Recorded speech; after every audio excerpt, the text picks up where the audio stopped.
The following is a production of DallasCowboys.com and the Dallas Cowboys Football Club. How about them Cowboys? Yeah! Go Cowboys! This is Girls Talk, Boys Talk, presented by Invisalign, trusted by over 500 NFL players for their winning smiles. And broadcasting live from Dallas Cowboys World Headquarters at the Star. Now, your host, Nicole Hutchison. Psych again. Hey guys, Justivar is here with Bree and Aisha. We are here for Girls Talk, Boys Talk live at the Star in Frisco at the SWBC podcast studio. Ladies, first of all, how was your week? It's been a whole week. I missed you guys. Missed you. I don't like being here on Tuesdays. It ruins my whole week. You know what? But I was going to get here. We missed you too. I'm glad you got here. Let me just say, Bree's dedication to get here was unmatched. These flights at the airports, they're real risky, but I got a 6:30 a.m. flight, and it was on time. Heck Won't yeah. you do it? Hop off the plane at LAX, more like DFW, but you know. All right. My hands up. Okay. So I miss y'all. You stupid. Well, you know what's real stupid is being a millennial in these times in Dallas, because not only did we have to watch Zach Martin retire this offseason, now Tyron Smith set to sign a one-day contract with the Dallas Cowboys, officially closing the NFL chapter after 14 seasons. Ladies, initial thoughts on this news? Are we shocked? Are we not? Kind of what you said, because I saw on the drive here, really. And imagine someone telling you a time ago that in the same year, Zach Martin or Smith will both retire. But, I mean, it's got to be kind of like a drive or like a little bit of fire for who's next, because now I feel like there's a new era to come here with this O-line. And we talked about the youth and the development and the excitement of who's in now on the coaching staff. So I think it's an exciting time for this organization, but also it's that bittersweet, especially for those who've been here a long time covering and seeing the team transition and weaving out. It's part of the game, but it's a sad part of the game. These are human beings that we become close with.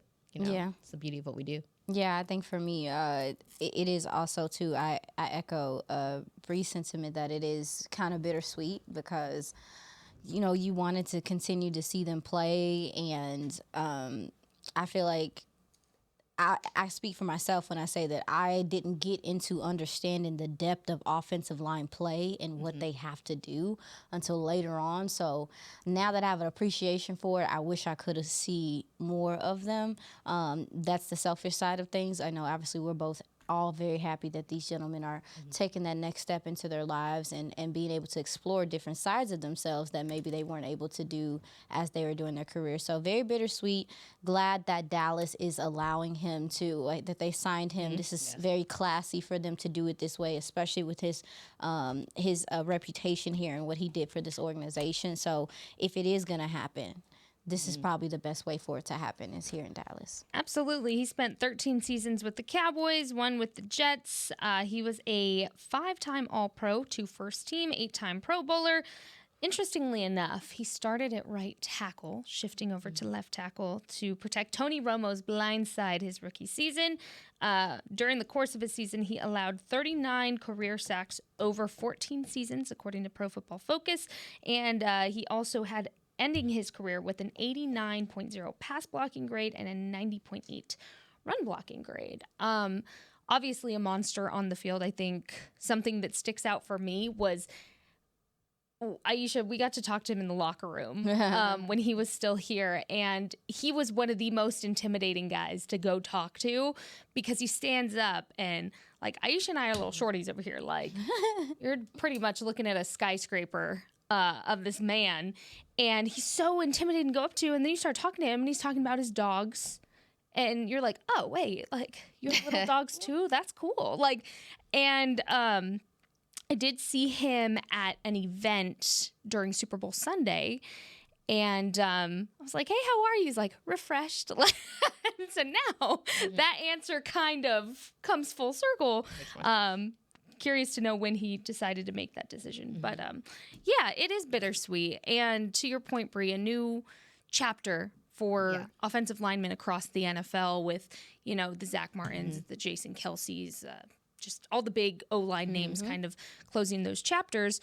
Who, and I'll open this, not just Cowboys, who are some of the guys on the come up across the NFL? It can be Cowboys, NFC East, AFC, I don't know, that come to your mind when you think of guys that are on track to have their names etched in stone, such as Tyron Smith?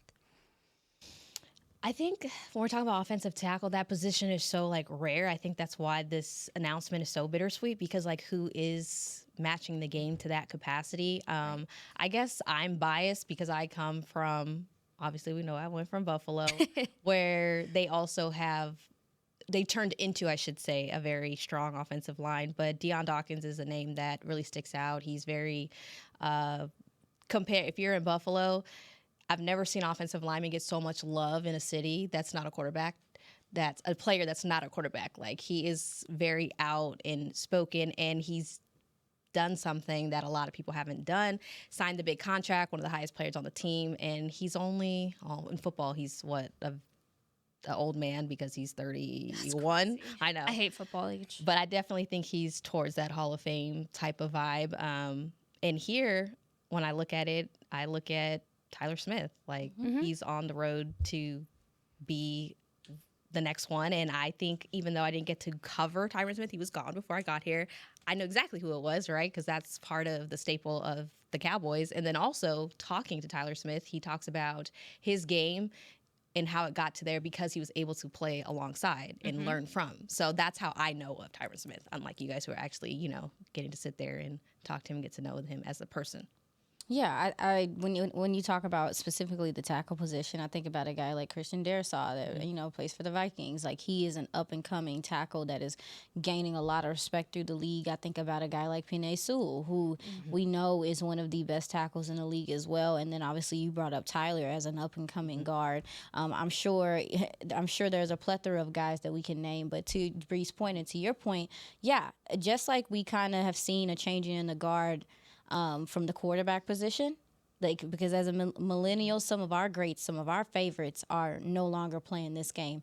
Some of our favorite wide receivers are no longer playing these games. As a matter of fact, as of late, we've seen more of our pivotal kickers in the NFL start going through that transitional phase. So where it's like disheartening a little bit to see them falling out of their prime, you do get excited about seeing who's going to be the next guy, who's going to be that guy. And I think from a kicking position, we might have one of them here in the NFL on the Cowboys. So that doesn't happen until that transition happens, until somebody is willing to take a step down and another person comes in. So, it's a lot of up and coming talent in this game, and for people that do what we do, it gives us an opportunity to expand and to look through the NFL and look at the other guys that are up and coming too, and not just be so centralized to what happens in this building, Something that Tyron Smith kind of had follow him throughout the last course of his career was the injury history and not having played a full season since 2015. And, I know Mike McCarthy did this rotational Veterans Day off system with him that seemed to bode pretty well when he was here. But to your point, Aisha, about learning more about this position, I think it goes sometimes unrecognized how much these guys' bodies go through at that tackle position, just that offensive line in general, just hit after hit after hit. And so when you have a guy like Terrence Steele who doesn't miss a game and gets a lot of flack for, not having the perfect PFF grade and, it is hard to do. It is hard to withstand a full season as an offensive lineman. So that brings me to my next question for y'all. The depth in the offensive line room that the Cowboys have right now. I know we've talked about it on the show a little bit before, possibly drafting more depth there. And of the depth that you have right now in that room, who do you feel the most sure of is going to have, a better season this year with some of those opportunities to be more of a backup swing, whether it be a guard or a tackle? Who do you feel like has that opportunity? I feel like I almost want to let Aisha take this only because I feel like you've talked about it so much about every time I joke about, hey, how y'all gonna feel when they take that O line in the first round? Are we gonna, like, are you gonna be all right? But you've talked about the depth and how across the league, this is actually one of the positions that is kind of courtesy is not the word. Fortunate. Luxury? Yeah. That's good, right?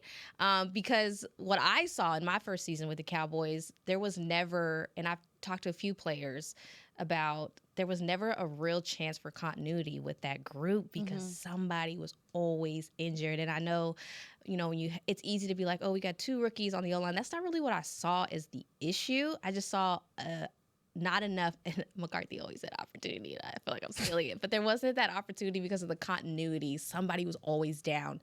But I will say it also showed that when some other people stepped in, it wasn't like, can I say shot to Hill? It wasn't that. It wasn't that. I think so, right, Jazzy. when they would step in. I say that. I think so. But how do you feel? Because I feel like About the depth for the offensive line. I think it's one of the positive things going into the season, to be honest. I agree. Oddly enough, I felt like we felt like that last year too. I think I remember distinctively feeling like that last year, but I think you have a little bit more proven depth from that standpoint, as far as like you've seen TJ Bass, you've seen Brock Hoffman step in and start and that type of stuff. So that makes you feel a little bit better.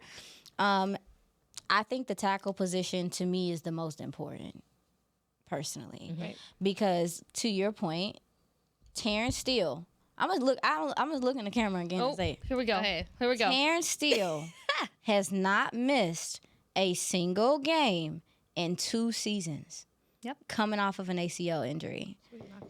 It is a beautiful thing. Wood. Hold on. It is.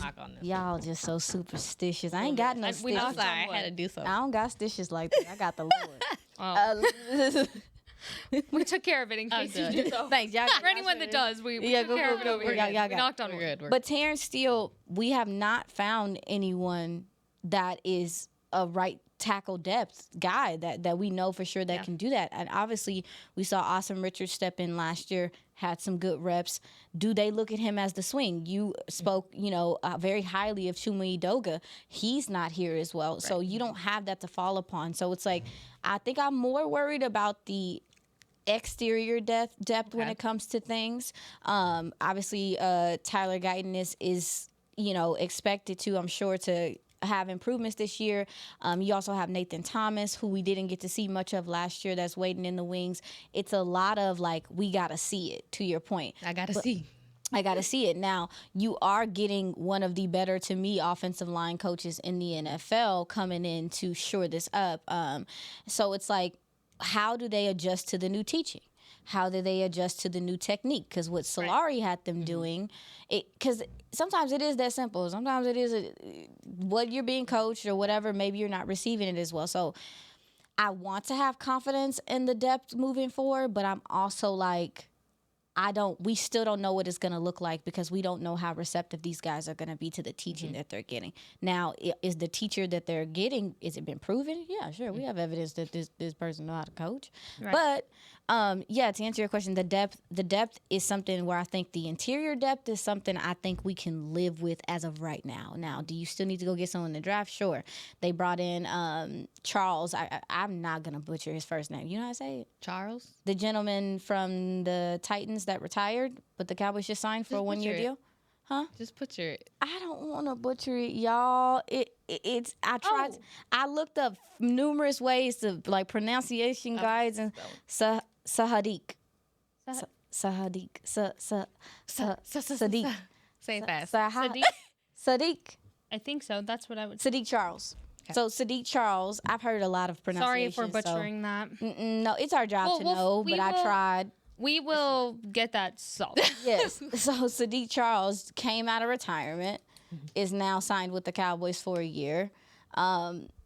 what are we going to get out of him? Like, what position flex do they think he has, or whatever the case may be? So they're kind of adding guys, kind of throwing things at the wall, and we're not going to know if it works until training camp. But I agree that the continuity on the offensive line needs to be a priority, especially with your quarterback coming back from a pretty nasty injury. Please protect that at all costs. Protect that quarterback, and I'm glad y'all brought that up, because coming up after the break, we heard from Dak Prescott, a little injury update, and Micah showed up to off-season workouts. We'll get into that after this break. You're watching Girls Talk, Boys Talk. Stick with us.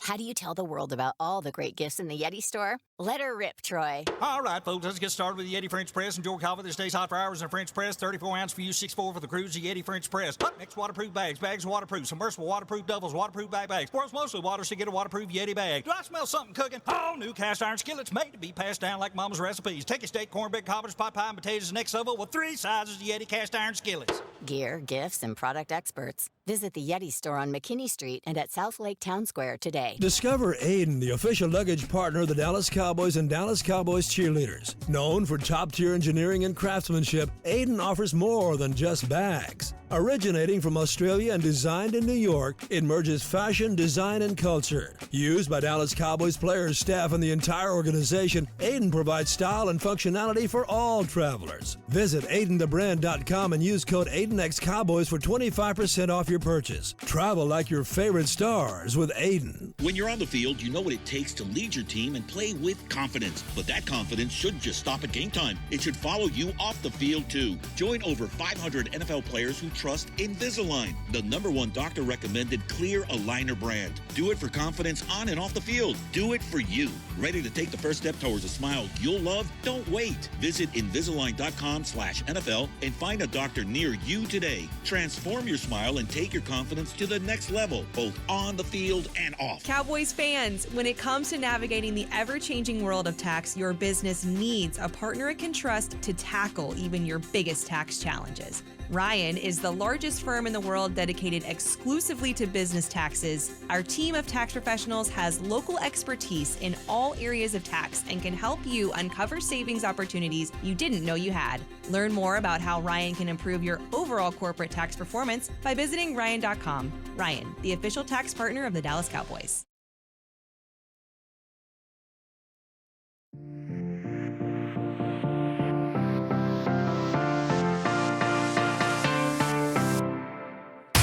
Cowboys Nation, the Cowboys are heading back to Riders Field in Frisco, Texas for the 12th annual Reliant Home Run Derby on April 22nd. Come see your favorite Cowboys players swing for the fences to raise money for the Salvation Army. Plus, meet the Dallas Cowboys cheerleaders and Rowdy, of course. Admission is free and gates are open at 6 p.m. Seating is first come, first served. Visit dallas.com/ReliantHRD for more details. Hit my favorite sound, Jesse. Boop. I'm leading it for her. Yeehaw. Yeehaw. No? 1 second. Oh, hold on. Awkward silence. There you go. That one. There we go. Yeehaw. Welcome back to Girls Talk, Boys Talk, presented by Invisalign. Jess, Bree, and Aisha here. Ladies, we were talking about the offensive line. We wanted to do some finishing thoughts on that, wrap up thoughts about that. And I had one more thought pop into my head about Tyron Smith's retirement. So let's get into that. Aisha, what did you want to add in there from your last point? Oh, no, Bree just mentioned that there was another gentleman. It was an unknown. Well, you were talking about there was so many stuff that we don't know, we don't see. And I was like, we signed someone in free agency and we had that conversation and it was like, what can he really do? Yeah. Can't, in my opinion, it was like, well, at the time, it was like, he can't hurt the situation, but will he elevate the situation? Right. I think that goes to the depth. And yeah, I don't know. I'm not sure from looking at Robert Jones, offensive guard out of from the Dolphins, not sure how much he brings, but he is a depth piece that they brought in. He has some good power when he initiates contact. I think he has a pretty good latch and seal. He allowed 28 pressures last year. He can be a little slow-footed, and I don't know how that is going to work in a Clayton Adams system. He is going to want these offensive linemen to get on the move and get in space and be able to be athletic. So I'm assuming, again, like if he's a depth piece in case Hoffman does end up being the starter at right guard, I'm assuming. So he does have some flex. He can play left guard, right guard as well. TJ Bass is coming off of a pretty major quad injury he had last year. Is he going to be the same guy? Because we've seen him grow, but is he going to be the same guy, or has he met his ceiling? Just a lot of questions. They better draft an offensive lineman, but please not at 12. Thanks. Please and thank you. Aisha's still team wide receiver at 12. Or running back.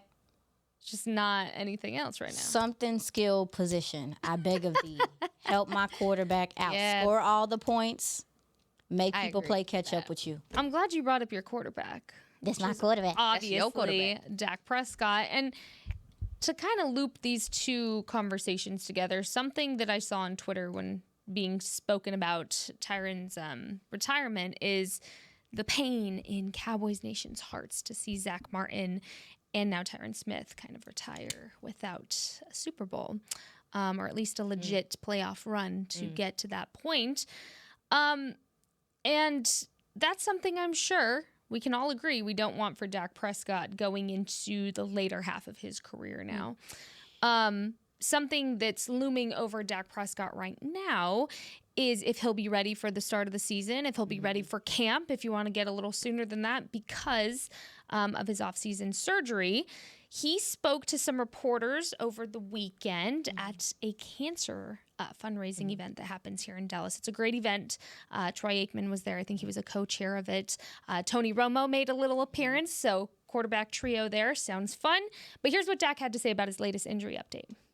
You kind of changed maybe the way you're attacking your rehab this time around, or reevaluated it at all? No, not necessarily. I mean, you're talking different injuries, whether you're talking the ankle to the thumb to a hammy off the bone. That it's about following the team, following my PT Luke Miller and the plan that we put together, and the doctor and Dr. Brahm, and I'm excited about where I am. If I had to play a game today, I definitely could do that. So. It's about moving forward healthy to make sure I can play 17 when the time's 20 and whatever that we get to when the time's right.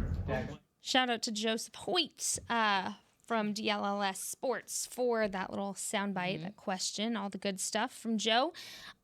Ladies, thoughts on Dak's response to that? How do you feel about it? Do you feel like that's just his Dak Prescott answer, or do you feel like that's legit? What'd you say? Listen. Listen, Linda. Not Linda. Now listen, Linda. I first of all, I credit Dak because he handles us. When I say us, I mean the media very, very well. Yeah, he does. But let's just say hypothetically. Now this is not the situation. But let's just say hypothetically, he got a little pain. He don't feel like he's gonna be ready day one. Do you think he's really gonna sit there and tell us No. that I don't really, it hurts when I do this? No, he's not going to do that. I feel like he said everything he's supposed to say and excite Cowboys Nation for the season and say, if I, right now, if it's time to go, yep, I'll be ready to go. Easier said than done. That's what you want to hear. And I saw him at Zach Martin's retirement. He seemed to be, goofy, funny, good spirits, moving quite well. But we sat there for a long time, and I do remember him was like, oh, I need to get up and, I don't feel like he's 100%. And I didn't expect him to be 100%. I didn't expect him to be 100% when we go to Oxnard Report Day 1. And I think I'm okay with not, as much as you want your QB1, I don't want to see him there so we could see him in September and then we don't have him the second half of the season again when it matters most. That's just how I feel about it. No, and I don't disagree with you feeling that way. The hard part about that is that same as last. People are missing. They need to be there. you're going into a new install. Yeah. You're installing a whole new offense again. You got a new offensive coordinator. He's supposed to spearhead that. So it's also like, I 100% agree with you as far as him being ready when he's ready, and that we have to be patient with that. The reason why I threw my pen is when he, was the fact that, because to me, and this is outside looking in, one of the biggest things we look at in football when I'm evaluating a player is, depending on the position, is flexibility and how loose they are. Dak has never been a loose player. He has always been a little bit more stiff, a little bit more. He's really strong physically, But given the injury and the fact that, again, I think his mobility is not only imperative to him as a player, but I think it's going to be imperative to this system as well. This is Clayton Adams is coming from a system in which he had Kyler Murray. He used Kyler Murray's mobility to the benefit, and that benefited the run game. Every team that you see that has a running quarterback, they benefit from that. You have a running quarterback. This is a key part of what he does. I don't like whatever he is doing and focusing on. I hope that it is to improve his looseness and the flexibility in his hips and all of those things. And that if he is going to be mobile, that is something that he is putting at the forefront of his training and things like that. Joseph asked a fantastic question. I would have been like, so what do you mean by that? Like, that's what I'm saying. Can you elaborate a little? He handled it so well. Because to me, as someone that has watched this game, you've watched this game, his mobility is literally what sets him apart. His intellect, obviously, the IQ, but what his mobility and what he's able to do on the move is why he is the quarterback for the Dallas Cowboys. Mm-hmm. What he's able to do as an improviser, what he's able to do. So for me, I'm just like, I want to know what he is doing to preserve that part of his game because it can't be buried. It can't be buried just because of an injury. And I'll finish off saying this, that every athlete that I've talked to about hamstrings, even if you listen to NBA players talk about hamstrings, track runners talk about hamstrings, they are one of the hardest mental injuries to come back from because it is such a nagging, tweaking thing. And we have seen players that once they have a hamstring injury, they are never the same. And I'm really hoping that, to your point, Bree, he takes the time to mentally get the confidence to trust that leg. And I understand that's going to take time. So that's another reason why I'm trying to be patient about it, because hamstrings are no joke. And, baby, you talking about is looking like you at Hutchins Barbecue. You love to give a shout out to this barbecue place. Every week we're talking about barbecue. I'm just saying. I think we need to go get you barbecue. But girl, no, you said follow it. It literally was not attached to the, like, when you talk about something that serious. Yeah.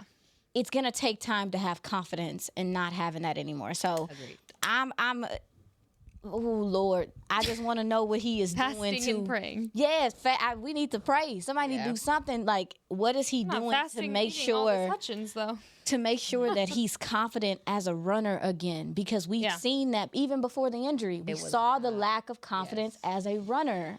And I think that's important to his game. And the tater tots. I can't articulate. I don't think I wonder how much coming into, because there's a lot of, I think the only downfall, if you will, I think from having Brian Schottenheimer here and not getting a new, I feel like there's like some level of comfort where Schotty's going to let Dak be the old Dak that we saw this season. But I think Clayton might push him. I think Clayton's. And I just wonder how much Clayton has over in that room. Yeah, you're right.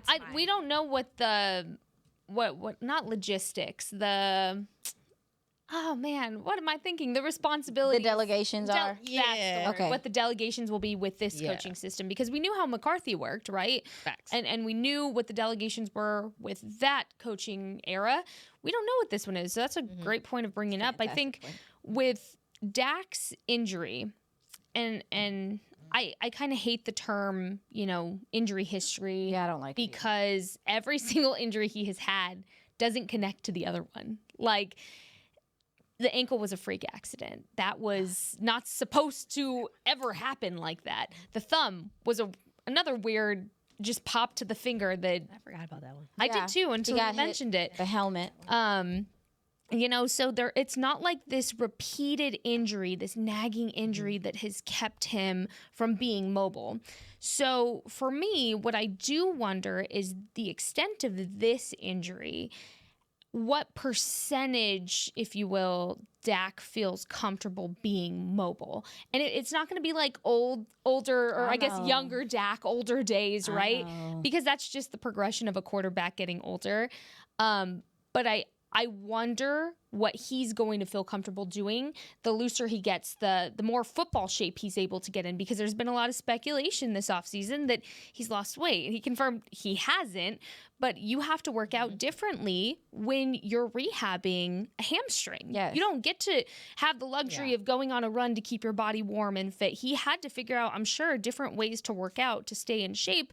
And even then, it's not football shape. We talk about this all the time on here. It's a different stamina. It's seconds to get some weight on. Yeah, I didn't feel like he was that snatched like everybody was trying to say. I just feel like we're not going to know, honestly, how mobile he is until later in the season. You're right. If not, honestly, guys, until next season. Like, I hate to be the bearer of bad news, but hold my hand.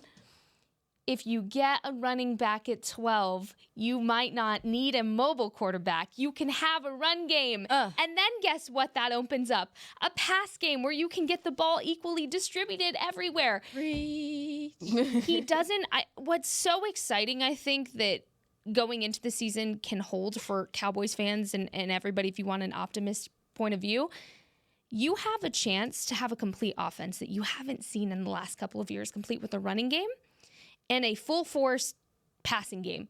Tight ends included in that because you missed that. But ladies, what do you feel like needs to be a threshold Dak Prescott hits before you're ready to see him be a little more mobile? Like, what do you feel like the offense needs to do for Dak Prescott to be like, okay, he's feeling a little healthier, we're a little more into the season at this point. What makes you feel comfortable with Dak Prescott being a more mobile quarterback as much as he can be at this age and point in his career? Ooh. Is he doing? I'm hitting you with all the good ones today. Like, is he thinking that far? No, is he doing hot yoga? They all go. Look. If one thing we know, that locker room loves some hot yoga. They do. They love yoga. Bunch of yogis in there. Yogi bear. Yeah. I mean, that's a loaded question. There's a lot of pieces and moving parts. Like, if you have to, like, a solid O-line, a solid run game. I would start with, I think it starts up front. Yeah. It all starts up front. And I like how he stood by Cooper Beebe, hands down. You know, he was going through his little, and he was just like, nope, he does this, he does that. And I love Dak as the leader, but at the end of the day, you saw the production of having the not continuity that we were saying in there. So at the end of the day, dang, y'all It ain't got you. It ain't got you. It takes over your body. My vocabulary. Your vernacular has been you don't even overtaken. realize you're doing it. You just And at the end of the day, Jess, at the end of the day, you don't even realize it starts you up say front. it. It starts up front. Period. And you don't want your QB feeling like he's fighting for his life. Like I said, he handles it well in front of the media. He's not going to tell us, hey, he's not where he's supposed to be, or I don't feel, but he's got to feel protected. Yeah. And I just don't see it happening right away, regardless, because we saw what happened right away from his last injury, even though they weren't the same thing. It's a freak accident. It's scary. And I just want to leave him alone with his weight because, listen, I lost a cool 15 pounds when I had my ACL There you surgery. go, girl. It's natural. Let him know. Build it up. I'm not worried about that at all. Yeah, me either. Yeah, I'm not really worried about his frame and all So that you stuff. can't use the offensive line because she did. So something else that needs to be sure stout before you feel confident in Dak Prescott being more mobile And him being more mobile. and safe to be more mobile. I think it would be, like we talked about before, having an established run game as far as like having a steady running back that actually is a threat as well. Yeah. Because again, Derrick Henry, like Lamar was booming. But baby, when Derrick Henry got there, it got a little bit more. It got a little bit more wicked because the people have to respect. People have to respect the running back, and in turn, that opens up things for if Dak does decide to pull it and go. That threat is there, and defenses have to honor that. For me, I'm not looking for, and even when I talk about Dak being mobile, I'm not asking for him to just run the ball consistently and that be something that's intricate in this offensive scheme. I more so feel like the lack of threat of that now takes away not only from your offense, but it takes away from your game. And so that's the thing that I think is going to be important as well moving forward. So for me, the threshold is them drafting a running back. You already kind of put a running back room together a little bit. We don't know yet, but it kind of looked like you doing something. I'm looking for Javonte, girl. I'm looking for Javonte. See it come together. I'm looking for Javonte. If there is a real threat at that position, then maybe yes, we'll see. It changes a lot, and we will start to see him hopefully be a little bit more open to being mobile. Moving forward. So yeah. I know. I wonder. Sorry, I didn't mean to cut you off at all. No, it's okay. I was just thinking, going back to Oxnard, what it looks Oh, like. there's a baby Dak behind you. They're showing let's see, top 10 rookie seasons, honorable mentions here on NFL Network right now, and you see baby Dak and baby Zeke just making plays. What a time! What a time! Oh look! Oh wow, that's so fun to watch. Oh, we got to move forward. You mean having a running back and an offensive line? You see a screen game. You see a screen game. Well, that sure wasn't with Hey, Clayton does screen game, guys. Like, don't be discouraged. Don't be discouraged. Don't be discouraged. All right. Well, on that note, ladies, we're going to take our next break. When we come back, we're going to talk about Micah Parsons. I also want to talk about some injury updates that we've gotten about some other guys as well. So stick with us. This is Girls Talk, Boys Talk, presented by Invisalign. We'll be right back.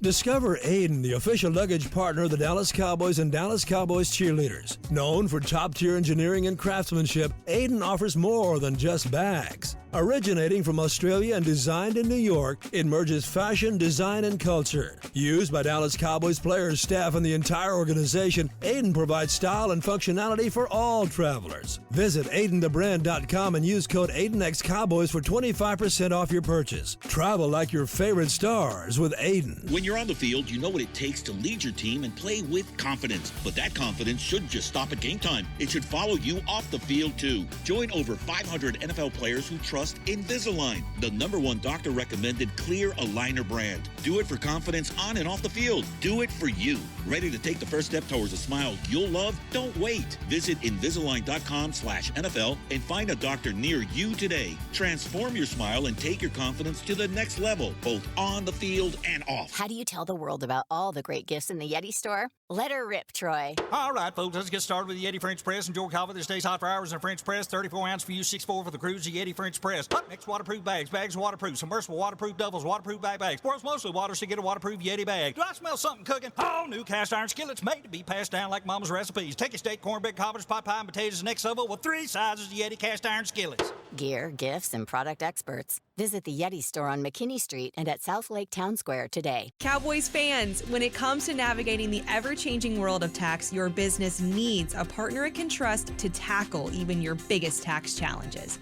Ryan is the largest firm in the world dedicated exclusively to business taxes. Our team of tax professionals has local expertise in all areas of tax and can help you uncover savings opportunities you didn't know you had. Learn more about how Ryan can improve your overall corporate tax performance by visiting Ryan.com. Ryan, the official tax partner of the Dallas Cowboys.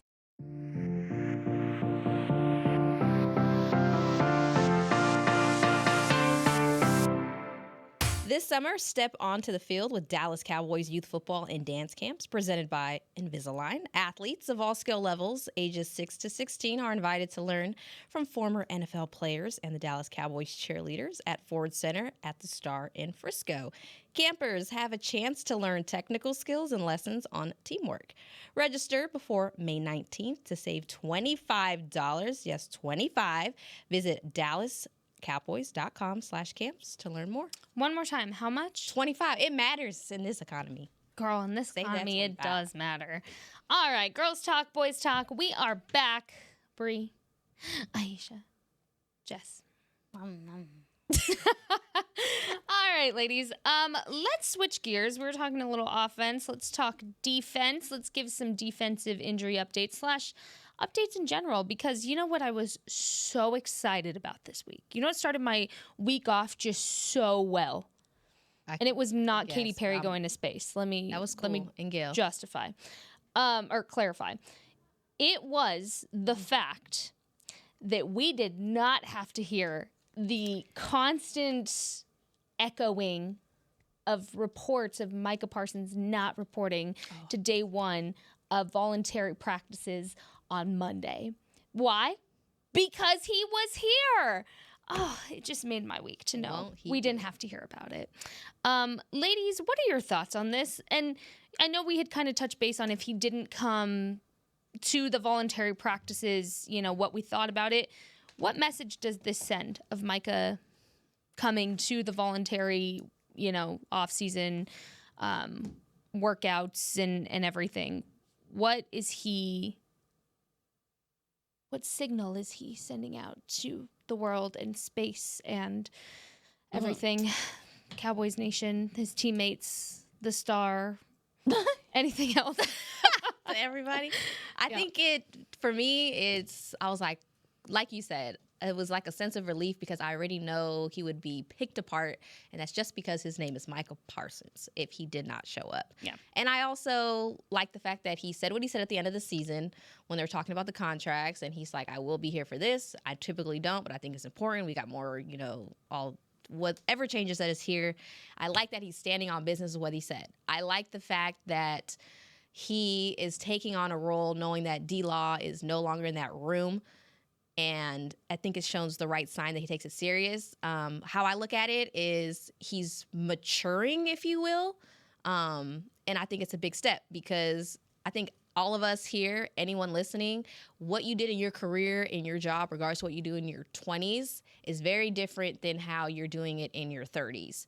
And even though Micah Parsons is still age-wise a babyish, if you will, I think where he's at in his career is like that next phase, and it showed, and he silenced anybody, I think, showing up. When I saw the picture, I was like, yeah, okay. So now it's time let's get this boy signed. Let's get it. What are we waiting for? Yeah, I agree. I think it's him being a man of his word. He said he was going to be here. He is. Also, too, this is something we've seen Dak Prescott do as well. Is when he was going through his negotiation stuff, he showed up. He even echoed that he felt like he needed to be there for his team during that time, because I think it's important to think about what message it sends. Like now, yeah, some guys understand. Some guys do understand, like, yeah, you got to go get your money, you got to take care of your stuff and stuff, but it still has implications on the furtherment of the team and the development of the team. And also, too, I said it once, I said it again, you got a new coaching staff. So you are in an install period. So anytime these guys get the opportunity to take in the information and to get the teaching and to grasp the system, it took them several weeks last year into the season to actually start to get Zimmer's system. I think him being present there shows that he wants to be involved early. And as you talked about before, Mike McCarthy's no longer here, but he mentioned how important the first few weeks of the season are. You want to be kind of ahead of the curve, and you talk about the continuity on the offensive line side. You need that on the defensive side that is honestly taking more hits. Yeah. He needs to be here. And so that's why he's here, and I'm glad that he is, because ain't nobody trying to hear all of that talking anyway. Facts. Something that's been a big conversation about Micah is him needing to take more of a leadership role. And ladies, I know you've had life experiences with different kind of leaders in your life, and we've learned that leaders come in all shapes, forms, sizes, in different ways. What kind of leader do you think Micah is? Because believe it or not, y'all, in the locker room, he's not a very vocal guy. He's pretty quiet, pretty to himself. You'll see him hanging at his locker, blasting some music, and that's Micah. But what kind of leader do you feel like he could be this season, or do you expect to see him be this season? I would agree on that. I think he's more of the lead by example, like my work speaks for itself type vibe. And I think he does, like when he needs to, he'll have that one-on-one with someone who's maybe not doing as great, and he'll even hype them up in the media like, hey, I know you guys have been talking about such and such, but you're going to see. He's that type of leader. But I think what could happen is more of the vocal side, because like I said, D-Law is known, even though he was pretty much, for last season, I feel like that wasn't the Micah. But as you get older and as you mature, it starts to change, right? And I think he's going to shockingly embrace it, because I will also say when I got here last season, he got not only the backlash for, not being there, but it was that weird Mike Zimmer and him relationship that didn't come off to the best of start, right? That was like the first thing that I remember like experiencing and hearing about, and he cleared it up very fast, and I think he nipped it in the bud, if you will. But the fact that he's avoiding that, and I think I think last season humbled him, right? Because even when he did it his way, they still were getting 12 wins. That was, I think, embarrassing for him. Like talking to him after the game, like, oh, he don't like that. It was like, and maybe that's what they needed. I think with Micah, something that has rubbed a lot of people the wrong way is after tough losses, he doesn't talk. He, after the playoff loss, waited to talk on his podcast, and that rubbed people the wrong way, to say at the very least. But here's what I think. I think in terms of media, when you work in media, you feel like you need the story and you want to talk to these guys. Mm-hmm. As long as they are doing what they need to do for their teammates, and yes, it could make your job harder as a media member to not get that interview right after the game, he technically doesn't owe you that interview after the game. I don't know what private texts he sent to guys after that. I don't know what private calls he had. Mm-hmm. But I do think a leader is having those conversations, and not everything sees the light of day with the media, and keeping the confidentiality in the locker room that needs to be kept there. If somebody had a bad game, you don't want your teammate going out and calling you out and embarrassing you. Mm-hmm. That's not a good look as a leader. And so for me, I think Micah's kind of the more move in silence. I'm going to have, like you said, private conversations. Mm-hmm. But what I want to see from him this season is more of the hype guy. Like Tank was in the middle of that hype circle pregame. I want that to be Micah. That's what I want for Micah. Honestly, I want him to be at that point in the game, but also move in silence as a leader as he feels according to. Does that make sense? Yeah, no, it makes total sense. I agree with both of you. I think you guys, I'm kind of going to sum up what the both of you said, is that you asked, the original question just was, how can he be show himself as a leader, and how do we think he shows himself as a leader? And I do think it 100% it starts with his work ethic off the field and off season and all that stuff, and the product that he puts on the field. I mean, it's undeniable that this guy is clearly taking a step every year in his play, and his peers see that, and that's what matters. But to your point, Jess, is one thing that I think is going to be important for him moving forward is using discretion and learning, when to say certain things, when to not say certain things. Like you just said, Dak does that very well. Now, I don't want Micah to lose who he is and him being a free thinker, but there is a way, and we even learned that in our business. Yeah. Is when to say certain things, when's the right time to say certain things, how is this going to impact, and all those things is something that I think is important for him to continue to learn how to do for the camaraderie of the locker room, but also for him to be, if he does want to be the leader that I think he can, because you can become a leader. Some people are just born with it. Some people just got it like that. But you can get mentorship on how to be a leader in certain areas and improve. And I think that's going to be important moving forward for him. Using discretion, keeping the intimacy of the locker room with the locker room. Yeah. But I also think he shows leadership in pursuing his other career. Yeah.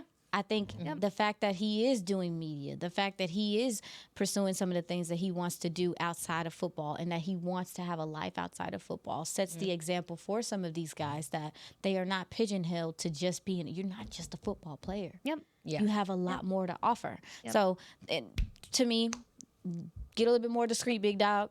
And just a little bit more discreet, big dog, and let's make this locker room sacred again, because I think that was a big problem. We haven't talked about it a lot, but I think that was a major problem last year. Is like, as the season went on, we started feeling some of that tension, and then that surfaced with some of the Tank stuff that happened a few weeks ago. Yeah, we need to. Yes, this locker room needs to come together, and he's such an important piece. He has to be the glue. I also think with that comes honest conversations. And you look at that with any team you're on, or any community or group that you're in, there has to be honest conversations of like, hey, I feel this way. I would work better if we did it this way. So I hope, with this new coaching era, there's also open door, honest conversations that are going on to better everything in the locker room. So. Yeah.